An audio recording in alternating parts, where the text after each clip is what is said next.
Thank you for listening to BizPod with me, Paul. And me, Rachel. Our weekly business English podcast where we talk about the news, social media, and hot topics from a business point of view. You'll get a podcast and links to the articles we discuss. This way you can share your thoughts too. Join us as we discuss what's on our minds this week.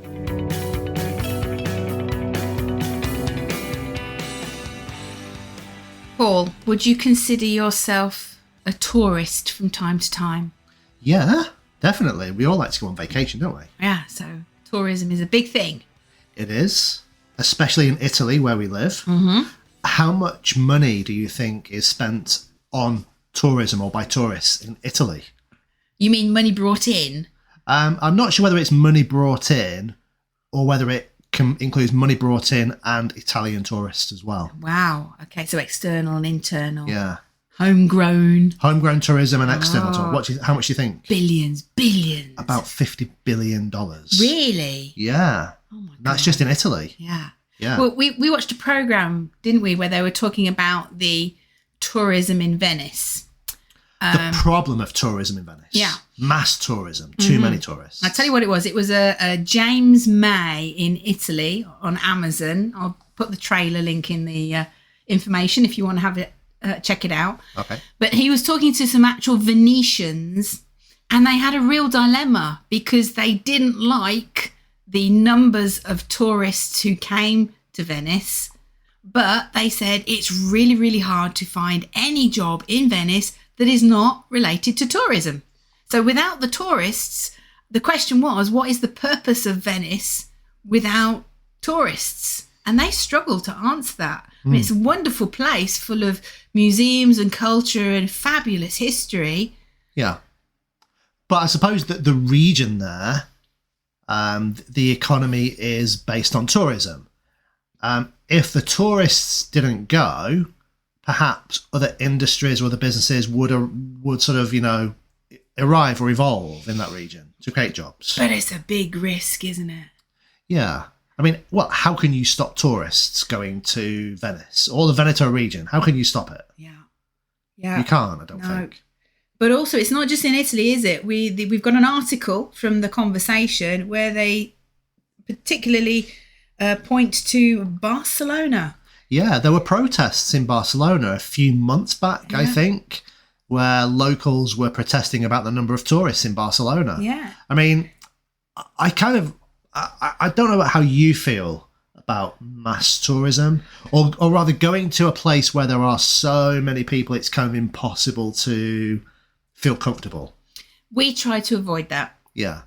We prefer quiet places, small, out of the way, quiet places. But then maybe it's because we go on holiday with the dog, previously the dogs, plural. When we had two dogs, we particularly went to the south of France, didn't we? And there was one place we visited, which was beautiful, but... so many people. And I was really stressed out because of our poor little doggies trying to walk through the crowds. I was trying to imagine their viewpoint being down at the floor with all those legs and all those feet. Mm-hmm. And it was just like, we can't do this. Yeah, that's true. Yeah.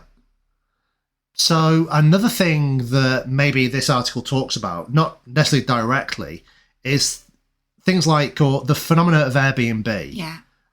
People buying a house in a city, not to live in, but to rent out on Airbnb to tourists, which drives up the cost of living, the cost of actually purchasing a house for local people. What are your thoughts on that? Well, we live in a little village. We have got friends and neighbours who have bought properties that they rent out. Yeah. And we've got a mixture of people who rent out the properties but don't actually live here, and people who live in a property next to the property that they rent out. And where we live, I think it's okay because you don't really see the tourists. They just come, stay overnight and then go. Yeah. And actually it's helping to regenerate the little village because there would have been abandoned, falling down houses otherwise. So that's okay. Yeah, we're in the countryside. Yeah. We're not in a big sort of, urban sprawl city. Yeah. Now, but I can imagine if you are in a city and you're working, you've got a job, you need to find somewhere to live, if you've got all these apartments that are being let out on Airbnb, I mean, the landlord is obviously going to get more money from Airbnb than renting on a regular basis to a local. Yeah. That it's going to make it really hard. And then I think that would have a knock-on effect on the economy that's not related to tourism, because it's wage rises helping people who are employees live near to their businesses. Businesses might struggle to get the staff. Yeah. It's a complex issue. Yeah, I don't think there are any easy answers to it, but it is an issue. What do you think? Well, I don't know. I mean, I think the whole idea of mass tourism, being able to sort of travel wherever you want to, I think that's great. You know, freedom to travel. Obviously, we can't go everywhere right now, but we can go to most places we want to go. But I suppose when some cities become popular or very popular, I think the cities have to take some of that money they make from tourism and invest it in infrastructure, local housing projects to make non-tourism. To make it viable for the people who live in that city all the time. Because there are some places, there are some regions where tourists only go for certain times of the year. Let's take, say, the south of Italy. No, not the south of Italy, the south of Spain. South of Spain, yeah. You know, it's a very popular holiday destination for people from Northern Europe, from Germany, from the UK, from the Nordics, but only during the sort of summer periods. And, you know, I think all of the shops, all of the bars, all of the restaurants for that 3-4 month period, very, very, very, very busy. For the rest of the year, they probably struggle. It's the same in the UK. Think of Cornwall. Yeah. But I wanted to talk about one particular destination to you. Go on then. Which one? One that we went to. Yeah. And that I made you promise never to take me to again. Ooh, okay. You're going to tell everyone? Benidorm! Why did you make me promise never to take you to Benidorm again? Because it was expat English tourist hell. It was high-rise buildings galore, wasn't it? If ever you go to the UK, there is a town called Blackpool up on the northwest coast. Yeah. And it has been renowned for many a year for stag parties, hen parties. But it is actually one of the poorest regions in the UK. In the UK, there's a lot of poverty. They have a lot of trouble, but it's big on tourism, and they have this short window of tourism, don't they? During the summer, but they also have the Blackpool illuminations in the autumn winter time. Yeah. So you go, you take a coach trip from the south of England all the way up to the north just to look at the lights, and then you come home. Then you drive home again. Yeah. But it is just 100% tourism, isn't it? It's all B&Bs, nightclubs, amusement parks, but it's so tacky. It is so, it makes you cringe. It's awful. And you thought you sort of felt the same about Benidorm, didn't you? Yeah, Benidorm was like Blackpool on acid. On acid, yeah. Yeah, and it was like, I felt sorry for the Spaniards because of the numbers of British people that were there. Wasn't just Brits. There were lots of Germans, lots of other nationalities as well. But majoritively Brits. Okay. Majority of the Brits that were very loud. Okay. Drinking a lot. Yeah, I wouldn't say they were on their best behaviour. They're on holiday, so they're never going to be on their best behaviour. But you could tell by day it was all the older generation, and we counted the mobility scooters. It was scary. We walked along the seafront and we were over 100, weren't we? Yeah. But it wasn't just old people in the mobility scooters. I think younger people. Fat people. Fat people, but also younger people were just using them as a mode of transport. Yeah, but then you could tell by everything that was around there by night, all these people would be in bed while the young kids come out, and it would be a drinking nightclub hell. Okay, yeah. And I mean, we went there for a specific reason to meet with some family members that you hadn't seen for a long, long time, say hello. We were nearby. We weren't actually. Yeah, not actually in Benidorm. We were close by. But while we were there, we'd got to go. We'd got to experience it, and it was an experience. But Benidorm built up on tourism? Could Benidorm exist without the tourists? No, it was a fishing village. Yeah. It allowed bikinis, didn't it? It was the first place to allow girls in bikinis. Girls in bikinis, yeah, in Spain. I think it was a fishing 60s. village in the 1950s or 1960s, and it's become this.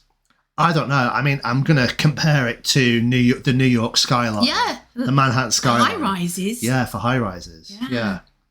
That's the power of tourism. Yeah. That's money, isn't it? Business. Yeah. Yeah. Mind you, we did have a really, really, really nice ice cream, didn't we?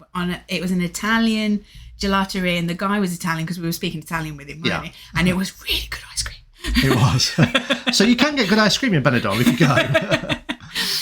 I mean, I'm not saying. I mean, it was clean. The seafront was beautiful. Yeah. The seafront is beautiful, but full of amusements and bars and nightclubs and. Yeah, but that's Benidorm. I think if you like, there wasn't any culture.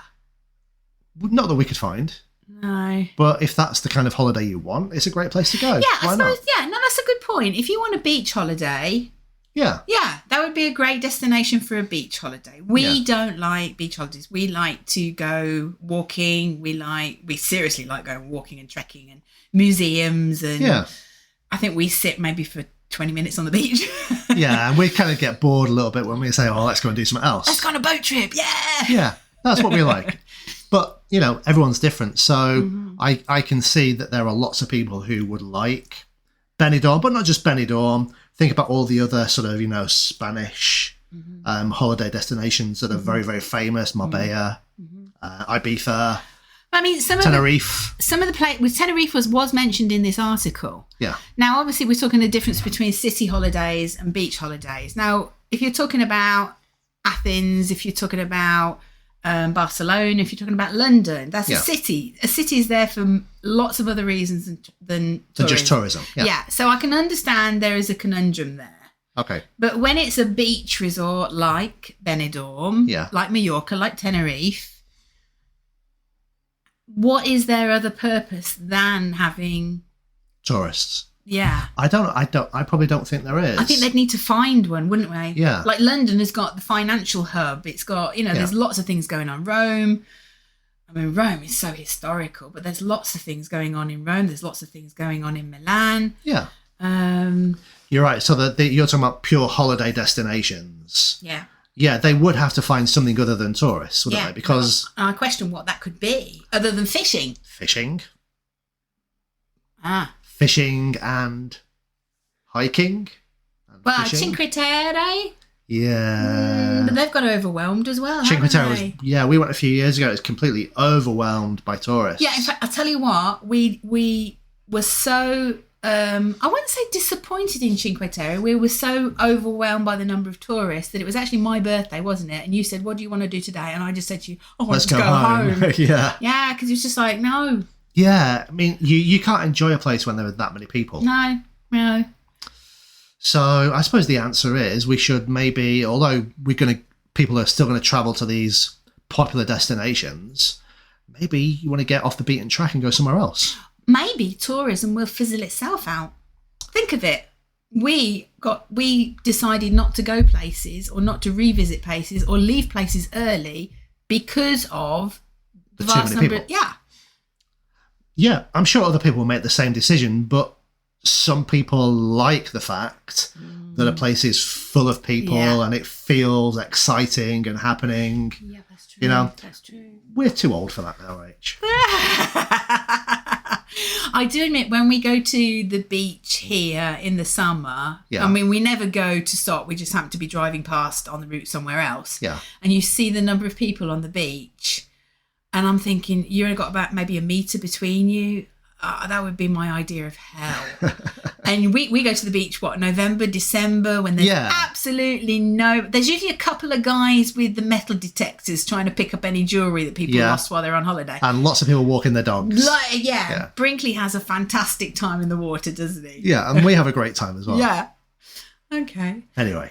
Well, what about the anti-tourism protests? Do you think anti-tourism protests are worthwhile? Well, I think the people who like this Barcelona protest, they're going to shoot themselves in the foot if they really don't want the tourists there, then, the economy of Barcelona is going to dry up. I'm sure Barcelona's economy is not 100% tourism, but tourists will make up for a good proportion of the economy of the city. Yeah. And then without the tourists, all of those bars, restaurants, shops will disappear. Yeah. And people will lose their jobs, and that will mean that people have to go somewhere else to find work. Yeah. And the city will become smaller. Yeah. Maybe that's a good thing. I don't know. Well, I mean, the strain on the public services might be less. The cost of housing might be less. Yeah. But if there isn't the people there either, the government might not put funds into the local services because they'll be providing less people. Yeah. So who knows? I don't know. It's a dilemma. I think it's a bit strong to say to tourists, you are not welcome. Yeah, it is a little bit. That's a bit OTT. OTT meaning over the top. Yeah. Bit excessive, British, Oh, gosh. Yeah, a little bit too much. It's not cricket. No, it's absolutely not cricket. But I think I understand their meaning. Yeah.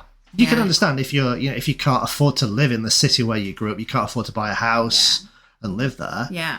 Because of all the tourism, then you might feel a little bit upset or angry about it. But, I don't think like you said, that there's no easy solutions. No. Well, I think that's it. And I hope people are going on holiday and considering their actions as tourists, that they're going to be respectful of the areas that they visit. Yeah. Take their rubbish home with them. Yeah. And if you go to Barcelona, watch out for the protesters squirting water at you. Yeah, but if you're practicing your English, just pretend you're English, because everybody hates the English, so it won't matter. Okay, bye. Bye. Thanks for listening. We hope you liked our podcast. And please don't forget to subscribe and stay connected with us. Until next time, goodbye.